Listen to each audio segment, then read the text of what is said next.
Oh, that's right. You say that our new percolator makes the best coffee in California. And suburbs. Well, that's what I mean. My electric appliances do everything. What's electric appliance? They're all the things around the house that make Mommy's work easier and run on electricity. Like the coffee maker, for instance. Does that run on electricity? Uh-huh. See the wire? So does the toaster, and the skillet, and the refrigerator, and the washer. Tell you what, Patty, let's play a game.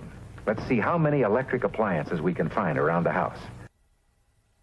That was former President Ronald Reagan, his wife Nancy, and their daughter on General Electric Theater before they became America's first family. Now, Patti Davis is reflecting on her relationship with her parents in a new book entitled Dear Mom and Dad, a letter about family, memory, and the America we once knew. And Patti joins us now. Thank you for coming on. Congratulations on the book. So tell us why you decided to take on this project. Well, I really can't take credit for the idea. My editor, Bob Weil, called me. I was in the middle of writing a novel, and he said, I know you're working on another book, but I have this idea, a letter to your parents. And I thought, wow, that's such a good idea. I never would have thought of that format.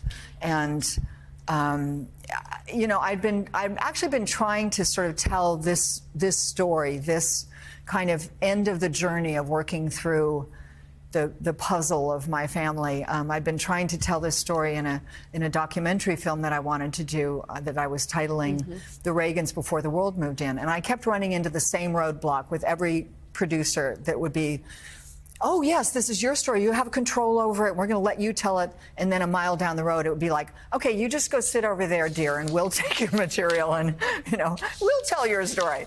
So I'd given up. And then when he called and had this idea, I said, well, this is the story that I want to tell, of finally getting to the point of looking at my family through a wider lens, through a clearer lens, from a bit of a distance, and you know, with more understanding and more forgiveness and all of that, you know. And so that's how it was born. So there's a description of that you had kind of a case of sibling rivalry with the country. Yes, because for a long time. Your parents, and it must have been really hard. And you described some traumas that you went through as well. What are you hoping the reader learns about your parents that perhaps they didn't have an understanding of before? You know, I hope, well, two things, actually. I hope readers read this and reflect on their own family. I mean, every family is messy to some degree. So I definitely hope that what I've gone through in working through things, other people can take and maybe go, oh, maybe I should take a step back and look at things, you know, from a wider perspective. So I hope that. But also I hope that, I think that people will take from this a more human perspective of my parents.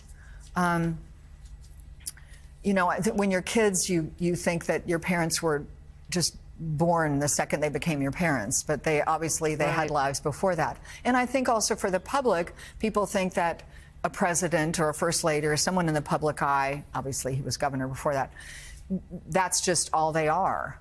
But they're human beings who have their own histories and their own childhoods. I said to someone not too long ago that if you want to understand Ronald Reagan, actually I think I said it in the book too, if you want to understand Ronald Reagan, you have to understand that everything about him bounced off the fact that he was the child of an alcoholic.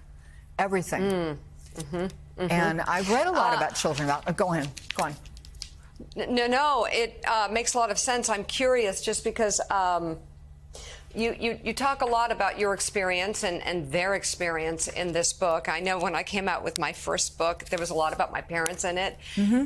And they weren't happy. They were from Eastern Europe, and it was just like, oh, you don't share. But in this book, you share a lot, even about your mother's pregnancy with you and how that came to be. How do you think your parents would feel about this book? Do you think they would like it? Well, I would never have written this book if they were still here. because I wouldn't have been able to, particularly with my mother, I wouldn't have been able to get down to that kind of honesty, in front of her. And, her being pregnant when she got married this is not breaking news. I mean, right. Everybody knows that, my parents were married in March and I was born in October. So, I didn't break any news there. But it was something I kind of wanted to look at because my mother was not a careless person. She just wasn't. She was a very deliberate person. And she said something to me at one point that when she was dating my father, he said to her, you shouldn't be renting your house. You're throwing money away. You should buy your house. And she said, I didn't want to hear that. I wanted us to get married. I wanted us to buy a house together, right? So she definitely wanted to marry him. And, the reason actually that I wrote about the pregnancy and him proposing to her when she said, honey, I'm pregnant, was that somebody said something to me many, many years ago that this person thought we had such a challenging relationship, is that I was the flaw in her romantic illusion. Not that my parents didn't love each other, but they did intensely, obviously. But the way all of that came about, it wasn't like, let's go out in a canoe on a pond and here's a black box with an engagement ring on it. It was, honey, I'm pregnant. Oh, okay, then let's get married, right? And wow. I was the result of that. So in thinking about that, it gave me some perspective on why our relationship was just so tangled. Yeah. The new book is entitled Dear Mom and Dad, a letter about family, memory, and the America we once knew. Absolutely fascinating and revealing. Patti Davis, thank you so much for coming on the show this morning. We appreciate it. Congratulations on the book. Thanks so much. All right, take care.